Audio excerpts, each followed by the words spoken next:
Hello and welcome to Stress-Free Longevity. This is episode 21 and today we're talking about protein and muscle health. There is high protein food everywhere, but is it necessary? I sat down with one of the world's leading experts, Professor Luc van Loon from Maastricht University in Holland, to find out. Let's jump right in. So let's talk about protein. Now, it seems to be getting its time in the spotlight. We seem to like to go through all the macronutrients. We've done fat, we've done carbs. We're now seemingly onto protein. And you go into supermarkets now and there's just high protein products everywhere.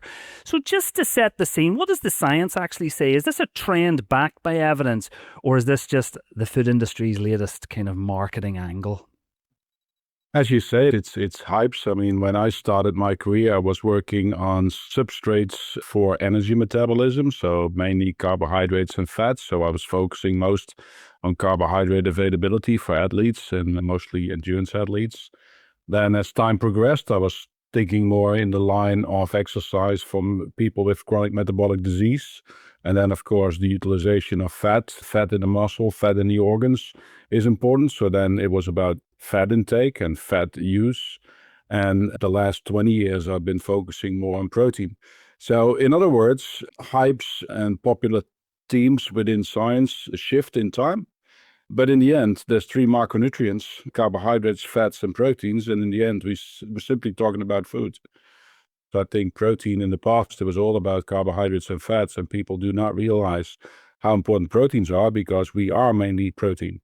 And so I think it's good to see that topic, and it also transfers to a lot more interest in the general public, but also the scientists and also the field. Yeah, I mean, but there's a lot of crap in the media, of course, and superficiality, and often the nuance is lost. But yeah, that's why it's a hype. Well, let's understand a little bit of the basic science. There'll be people listening at all levels of understanding of this topic already. Why do we eat protein? What actually happens to it in our bodies? So we can talk about any tissue in the body, but most people are always interested in muscles. So I'll stick to the muscle as an example, but I could make this example for basically any living tissue. All our tissues, including muscle, are constantly being broken down and build up again. So our muscle is composed of muscle proteins, and these proteins are constantly being refurbished. So they are broken down back to its building blocks, the amino acids, and build up again. And for muscle, that is the turnover rate, which they call it, is 1 to 2% per day. So to make it not more complicated, in fact, you can basically say that around Christmas, this arm is a new arm. You haven't noticed it, but everything has been broken down and built up again, so it stays fresh. So every 50 to 100 days, 1 to 2% turnover per day, means you have completely renewed your muscle. Something that you don't realize until you end up in hospital, you stop eating, or you become immobilized for some reason. But that is what happens. So your muscle is dynamic. All these tissues are constantly being synthesized and broken down. And that allows us to adapt to, for example, different types of exercise. Look at an endurance athlete versus a bodybuilder, completely different phenotype. Now, we're going to focus a bit more on the muscular side of things, but just out of curiosity, what are the other critical functions of protein in the body that make it so essential? Anything. I mean, basically everything except for some fat and some carbohydrates. Most of our body is composed of proteins, and these proteins are basically your skin, your liver, your brain, but also the enzymes you produce to digest your foods. Everything is protein. Now, are there any concerns or downsides to how our bodies process protein? Things that we should be aware of as we think about optimal intake? Yeah, I mean, that is a lot of discussions that are there. I mean, there's estimations that the body produces about 250 to 300 grams of proteins on a daily basis. That is the proteins you refurbish to stay intact, to maintain your arm, to secrete enzymes. So that's 250 to 300 grams of protein. Now, you ingest on a daily basis about, say, 70 grams of protein. So that means your body is constantly also recycling building blocks. It's recycling amino acids. So it's really funny that your body is constantly turning over everything, and then you consume some of the protein in order to refresh the building blocks, and you lose about 70 grams of protein as well. And so that is how you maintain your body. Now, of course, people then started doing studies to see how much protein you require to stay alive, healthy. And then the WHO has actually said that at 0.83 grams of protein per kilogram body mass per day. And that allows you to stay in balance. They call that nitrogen balance, that there's as much nitrogen. Amino acids contain a lot of nitrogen. So when the nitrogen goes into the body and the nitrogen that leaves the body, mainly through measuring urine, that balance is achieved for everybody at a protein intake of 0.83 grams of protein per kilogram body mass per day. But most of us actually consume well above that. Okay, so what happens if we consistently don't get enough? You mentioned we probably do, but if we didn't, especially as we age, what does that actually look like in someone's life? So, for example, that if we start not eating enough and our protein intake gets below those levels, you actually start losing muscle. And we see this, for example, in frail elderly people in the intensive care where the feeding is not optimal. But of course, there's also the disease itself and the reason for the admission. So insufficient protein will at some point lead to muscle loss, and in the end, it will lead to massive also health loss, of course. Now, people earlier in life, are there any indications that they're not getting enough? Again, you mentioned we probably get enough, but those that don't, are there signs and symptoms to watch out for? Of course, if you look, I mean, it's not our expertise, and there's not that much work done mechanistically in children. But you know that if children do not eat enough food and do not eat enough protein, that they have stunted growth. Now, there's huge debate about plant versus animal proteins, the source of protein. What does the science actually show about their differences for building muscle and health? So first of the things that you have to understand is the stimulation of muscle building is mainly done by two anabolic stimuli. One is physical activity and the other one is protein intake. Because if you ingest protein, the protein is digested in your gastrointestinal tract. The amino acids are being absorbed. They are released. Most of them are released in the circulation, in your blood. They reach the muscle, and there they activate all pathways that stimulate muscle building. So food intake stimulates muscle synthesis, muscle protein synthesis. And the way that this process is stimulated is largely attributed to the speed and the concentration of the essential amino acids after a meal. So when a protein is rapidly digested, contains a lot of essential amino acids, and especially the amino acid leucine, you get a stronger stimulation of muscle protein synthesis. Now, then I automatically come to plant-based proteins. If you ingest plant-based proteins as a whole food source, then the body has a little bit more difficulty to digest that protein and extract that protein.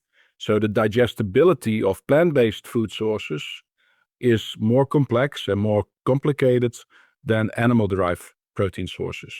That's one. Now, the research that has been done is mainly on proteins that have been isolated from plant-based sources and animal-based sources. So protein powders basically for the general public. If you compare plant-based proteins with animal-derived proteins, so powders coming from a plant, powders coming from animal sources, then we still see that there's a tendency of a greater stimulation of muscle protein synthesis with the animal-derived protein sources when compared with the plant-derived protein sources. That is explained or attributed to the fact that there's more delayed digestion and absorption, but the differences are small because the main issue is if you have whole food sources, there the digestibility is still an issue, but also because most of the plant-based protein sources are deficient in one or more specific amino acids, often methionine or lysine. And so you miss some of the building blocks. So that is the reason why typically at small amounts, we see that plant-derived proteins do not have the same anabolic properties as animal-derived protein sources. But similar to chew beer, you can compensate for lesser quality by greater quantity. So if you simply eat a little bit more, you compensate for any deficiencies and you're still fine. Okay, so in terms of food and protein stimulating muscle building, is that something that can occur independent of exercise, or do you need the both together? I'm still surprised, and I always find it amazing how the body actually does this. But simply eating protein, digesting protein, allowing the amino acids to reach the circulation and reach the muscle, that directly stimulates muscle protein synthesis. So yes, simply eating protein stimulates muscle protein synthesis. The same thing happens with physical activity, does the same thing. And what is even more cool is that when you combine these two things, if you actually perform exercise and you then eat protein, then more of the protein that you ingest will actually be used for muscle protein building. So it's not only about eating protein, it's about having that synergy between physical activity and protein ingestion. Because you can actually, with the same amount of protein that you ingest, you can build more protein when there's physical activity in play.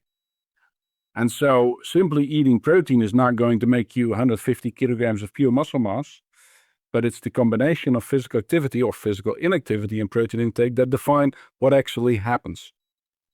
So there's been quite a bit of increasing work recently on specific amino acids, and you're heavily involved in that as well. Some seemingly good, like leucine, and then you hear about some with potential concerns, like methionine. What does the average listener need to know about amino acid specifics?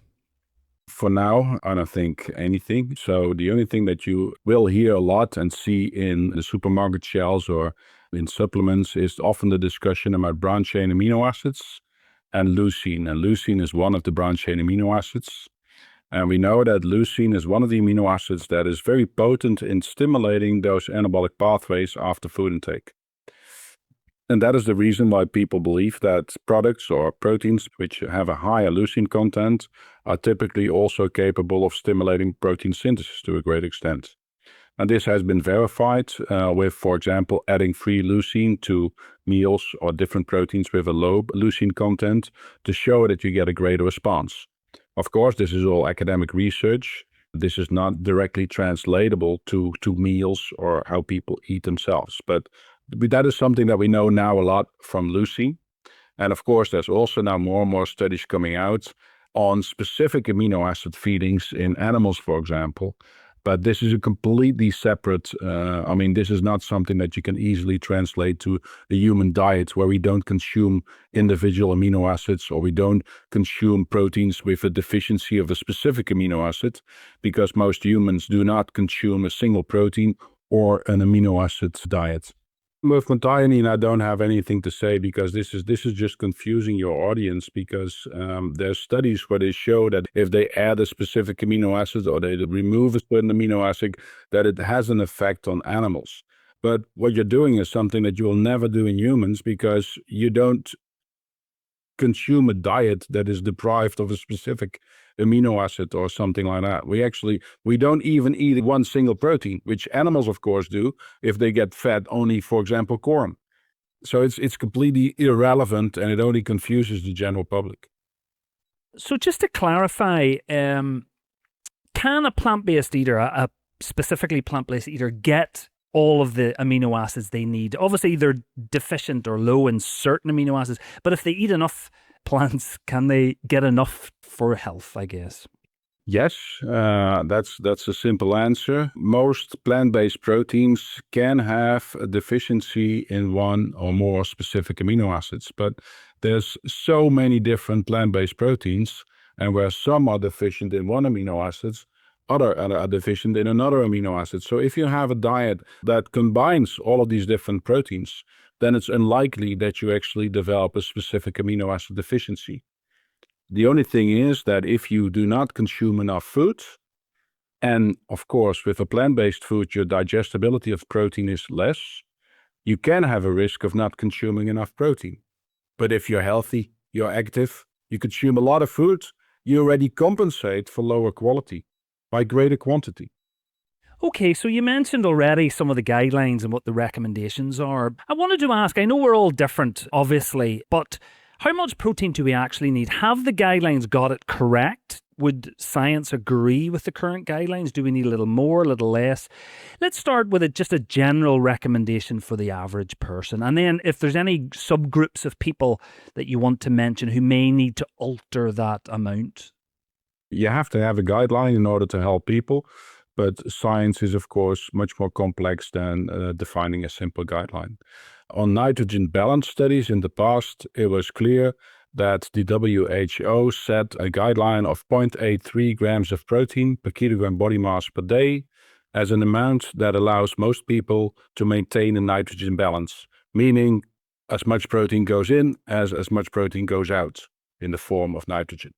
Now, I don't think that will change a lot, but you have to understand that this is in a certain population, under a certain condition, with a habitual protein intake. So I think this is a good one. This is a minimal amount, but it's certainly not the optimal amount. Not that you need to worry about this. Most people, most normal, active, healthy people, they will consume between 1 and 1.2 grams of protein per kilogram body mass per day, you and me, and most of the listeners. If you're very active and you're exercising more, you simply also eat more. And when you eat more, you also eat more protein. And then a lot of active athletes will actually easily go up to 1.5, even without taking supplements.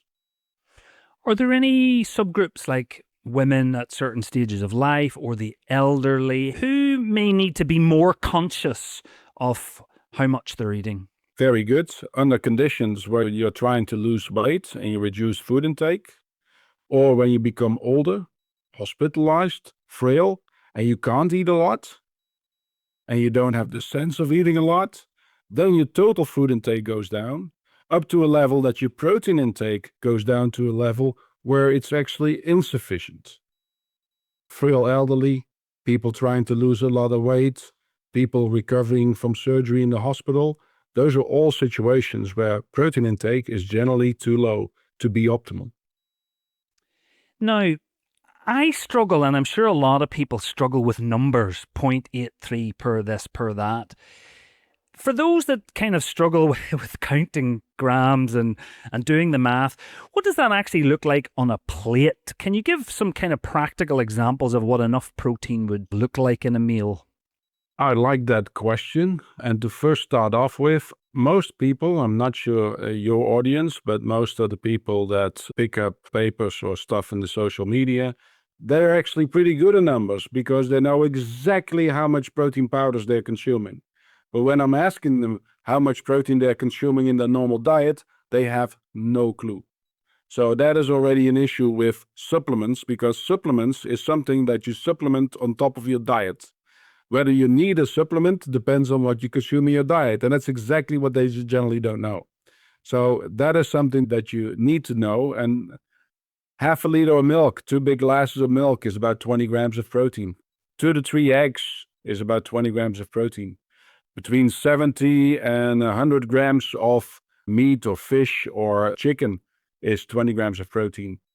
A coffee cup full of nuts, that's 20 grams of protein. And 20 grams of protein is what is typically suggested as the amount that can stimulate muscle building for up to about 4 to 6 hours after a meal. So what are some of the superstar sources of protein? You've mentioned some there, but are there any things that you eat that you've chosen based on what you know? And I guess a second part to that question is, if you are a bit more of a plant-based eater, what are some of the plant-based sources that are particularly high in lysine and methionine? If we go and talk about different proteins, then of course the animal-derived proteins have an amino acid composition that is very much resembling our own tissues.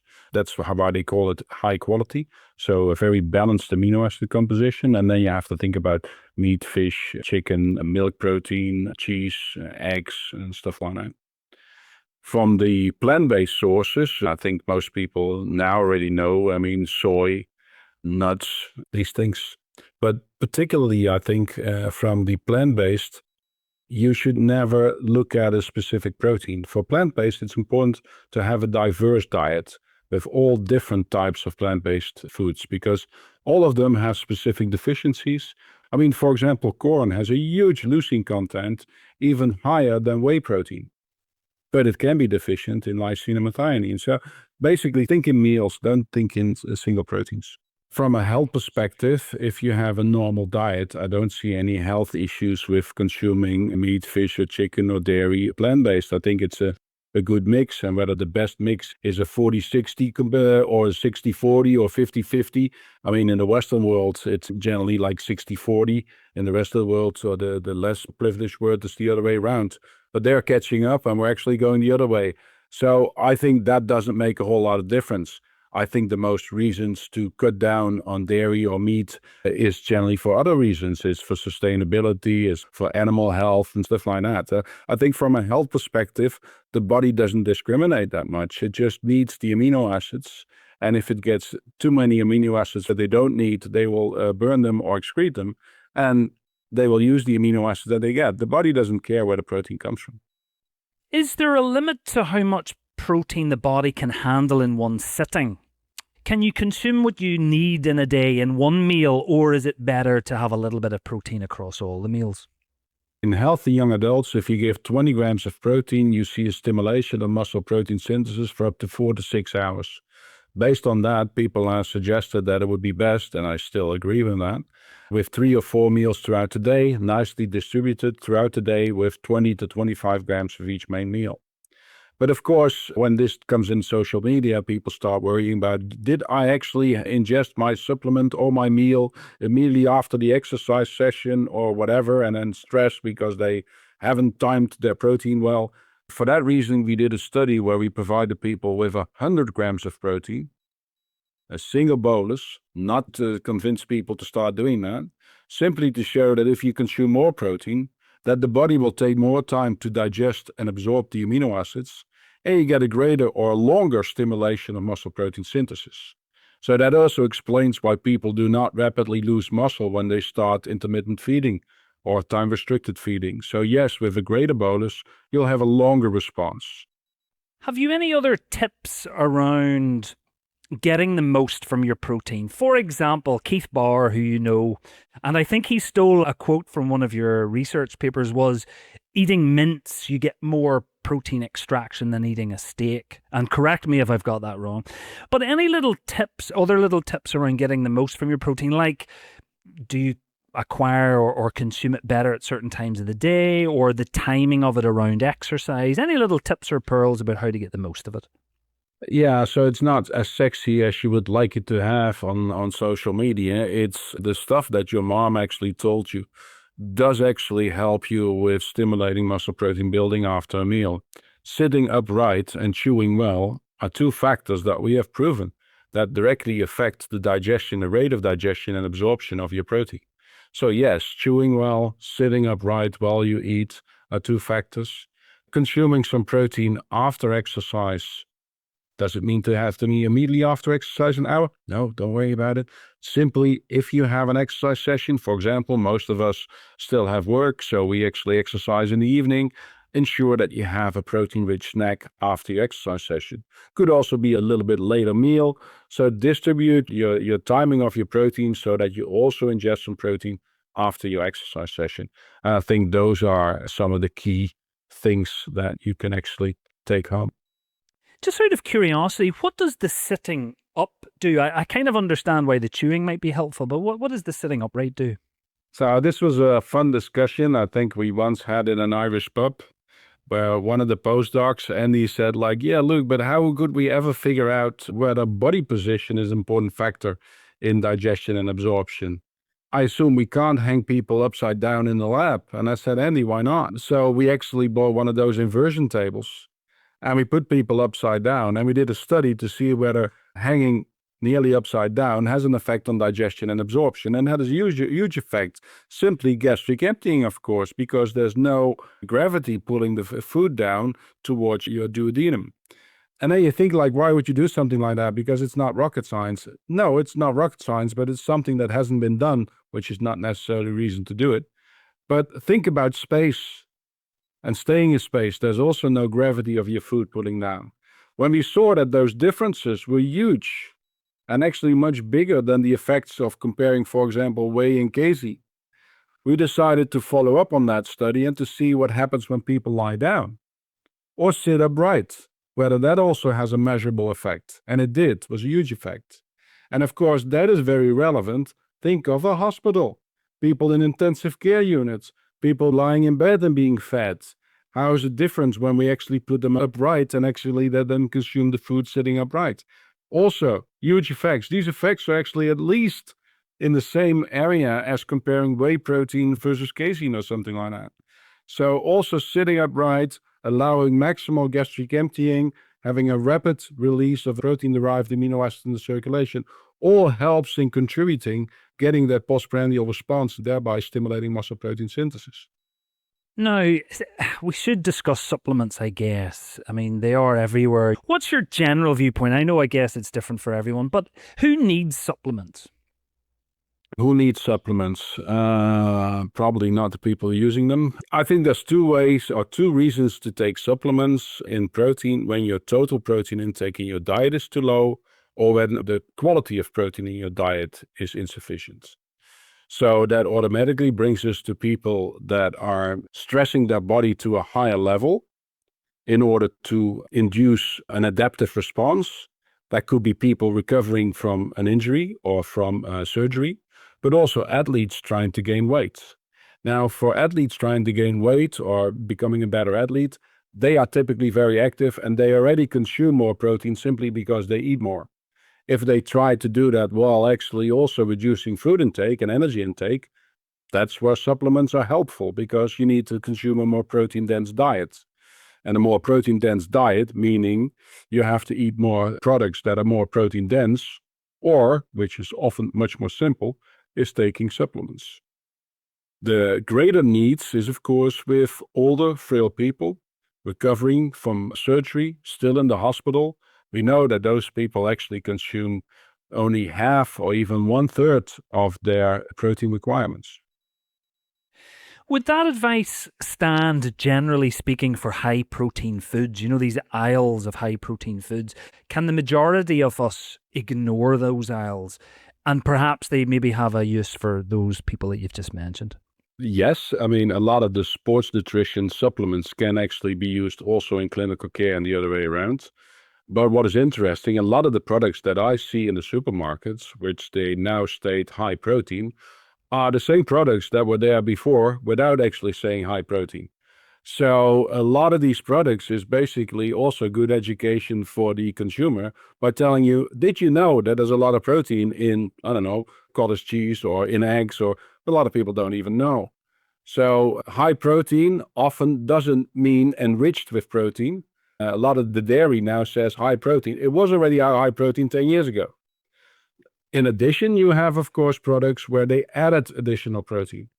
Now, is that necessary if you have a healthy diet and you consume in an energy balance? Probably not, unless you're trying to lose a lot of weight and therefore you're not eating a lot of foods, or when you're frail and you can't eat a lot of food. In those conditions, when total energy intake goes down, then you want a more protein-dense foods, and that can be protein-dense foods that have always been protein-dense, or specific products that are now being made that are fortified with protein. Probably a good time to ask that question. You kind of alluded to it there, but obviously GLP-1 agonists now are all over the place. They're huge, becoming very popular, and probably being maybe, dare I say, misused a little bit by the general public. And I don't know that a lot of people taking them are getting nutritional advice. Anything you want to say, or anything the science is currently showing us about the impact of these drugs on muscle mass? Yeah, I mean, we're still at the brink of the use and we don't know what is happening, but we know that people, of course, are being facilitated in dramatically reducing their total food intake. And if you reduce your total food intake, that's, of course, a good thing if you're overweight and you want to lose excess fat. But you might actually compromise yourself from sufficient micronutrients, but also protein. And that's why the industry is now actually looking for a lot of products that are nicely matched with GLP-1 receptor agonist treatment, which are fortified products. But of course, you can also just choose more protein-dense foods. I think anybody that chooses a weight loss strategy using these pharmaceutical agents, if they decide to do that, beware that you still try to consume a healthy diet, which is difficult if you stop eating. Quality becomes more important when total quantity is reduced. So in any situation where you can't eat another food or you decide not to eat enough food, it becomes even more important what you eat. I guess we've probably covered quite a few in this talk already, but are there any other misconceptions about protein that you'd like to clear up? I mean, we get a lot of questions about, for example, collagen protein, gelatin, hydrolyzed collagen, whatever you want to call it, which basically is a low quality protein because it hasn't got a lot of essential amino acid. It has a lot of glycine and protein. And because a lot of your connective tissues also have a lot of glycine and protein, it's being advocated and advertised in the media. So far, at least for muscle, we haven't seen benefits of collagen. It might be relevant for example, recovery from surgery when you have a lot of requirement for glycine and protein, but so far we haven't seen any data to confirm that. Speaking of collagen, there may be a lot of women listening who feel a pressure. There's a lot of pressure in the media now about taking collagen supplements, probably primarily more for skin, but maybe for other reasons as well. Is there good evidence to support that? So we haven't done a lot with skin, but a few years ago, we started actually taking skin biopsies when we were taking muscle biopsies, just to figure out whether the skin actually responds to protein ingestion just the way that muscle responds to protein ingestion. But so far, we haven't seen any evidence that the skin protein synthesis actually responds to nutritional intake. Could I talk a little bit about current research? Anything that you're excited about? Any research that maybe is in the not too distant future that you'd like to let us know about? We have worked a lot on muscle, and the last few years we have been diverting a little bit to other tissues because I'm interested to see what the turnover is of other tissues. And so we now, of course, you can't take biopsies from all these other organs, but we do this in combination with surgeons here at the hospital. So we look at turnover rates of, for example, liver, pancreas, gut, intestinal flora, but even the human brain. And then it gets really remarkable when you see the turnover rates of all these tissues. They also continuously refurbish and they adapt and they respond. Assuming that, for example, most of the proteins in your brain have an average turnover rate of almost 3 times as high as muscle. So that means if you just make that popular scientific, you have a new brain every 3 weeks. So a lot of the proteins that are now in your brain will actually be completely broken down and built up again over a period of weeks. And still you think you're you. How does that work? It's amazing. So listen, you have spent quite a number of years working in the health and wellness space. So just a slight diversion away from protein. I was just wondering, what are your kind of top general health and wellness tips? Yeah, that's not going to be very sexy. I spent nearly, I think, 40 million euros of research money in the last 35 years to basically provide clinical evidence that my mom was right on most things. If you have the financial possibility and you're living in a country where this is feasible, have 3 meals a day, be physically active in between those meals, eat a diverse diet. If you eat, sit upright, chew well, and maybe have some milk and cookies before going to bed. It's not that sexy as you will see on social media. And what specifically do the milk and cookies do? I mean, that's not necessarily the cookies, but we've shown that, for example, protein ingestion prior to sleep allows some stimulation of muscle protein synthesis in the night. Now, this is something that is not necessarily for everybody, but it is of interest for people in the hospitals. We can give them more food, but they don't consume the food. They can't eat a lot when they had surgery, they're in pain, they're recovering. So instead of having the 3 meals, the last meal around 5 or 6 o'clock in the evening, and then the next day they have a breakfast. So they spend a very long time in an overnight fasted state where they lose muscle. So we thought it was a good idea to give some protein prior to sleep.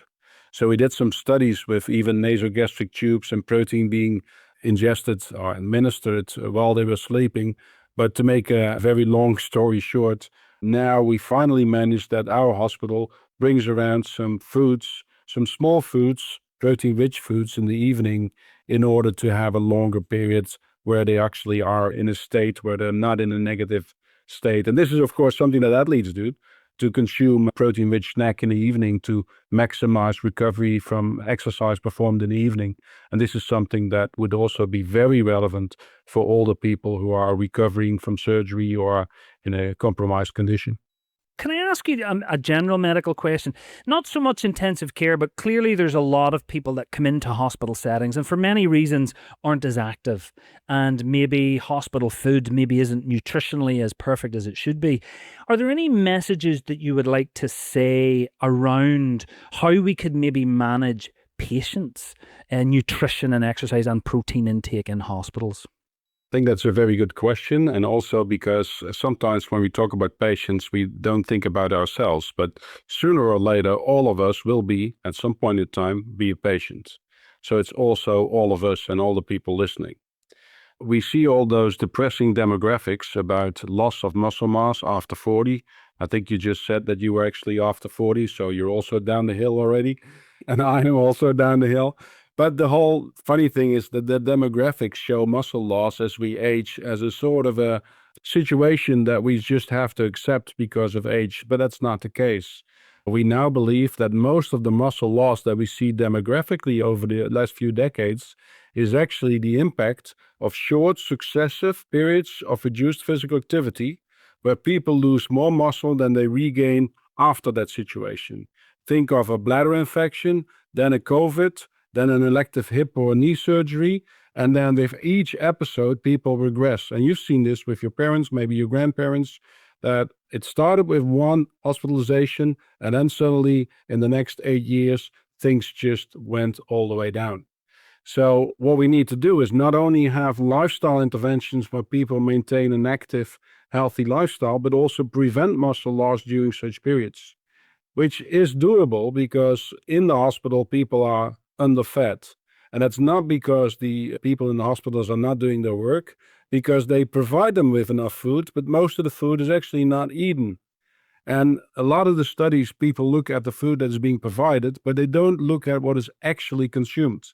So we did a study to see what people are actually consuming. This is not rocket science, but it requires you to take every plate from every patient, weigh everything that is left over, and then calculate how much was being consumed. Now, these healthy patients that came in for elective, self-chosen surgery in order to have a new knee or a new hip, this is a generation that wants to go skiing with their grandchildren. So this is really elective surgery. They consume 0.5 grams of protein per kilogram body mass per day, while estimations of the optimal amount of protein during recovery from surgery is up to between 1.2 and 1.5. So it's only 1/3 of what is considered being optimal. So we have to do something about food intake during hospitalization or during short periods of sickness at home, like a COVID or a flu. That requires normalizing protein intake or normalizing food intake, which is already difficult enough in such a situation. And you can never prevent all muscle loss. Regain it before you actually encounter your next period. So recovering well. Nowadays, people are being sent home very rapidly. And so that recovery and that rehabilitation is often not happening because this is something that people need help for that recovery. Professor Luc van Loon, thank you so much. This has been absolutely brilliant. We just leave our speaker with one last chance, just to leave the listeners with, one or two or three kind of key messages. What would you want to leave us with today? In general, what I would advise people, or would actually be a smart advice based on the sciences out there, is consume sufficient protein with each main meal, being around 20 to 25 grams of protein. Now, for most people, evening dinner, that's fine, but a lot of people do not consume enough protein at breakfast. So certainly the people that have a low protein intake can easily improve their protein intake, think of older people, by increasing some protein intake in their breakfast. And of course, always realize that food intake is important, but physical activity drives the food intake. So sufficient physical activity, and that does not mean only walking. It also means recruiting your type 2 fibers, so also doing some strength work. And of course, you don't have to wear lycra and go to a gym. Walking stairs, standing up from the toilet, these types of activities are still essential and become even more essential when you get older. Luc van Loon, thank you so much for joining me today. You're welcome. So huge thanks again to Professor Luc van Loon for the interview. I think my key take-home messages are, number one, your body is constantly rebuilding itself. Your muscles turn over at about 1 to 2% per day, which means every 50 to 100 days you have new muscles.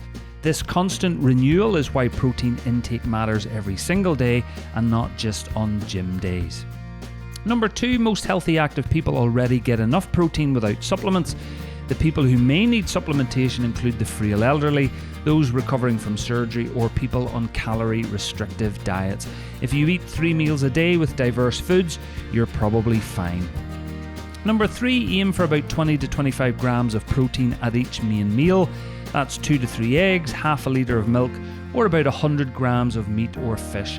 Most people hit this at dinner but fall short at breakfast, so that's an easy win.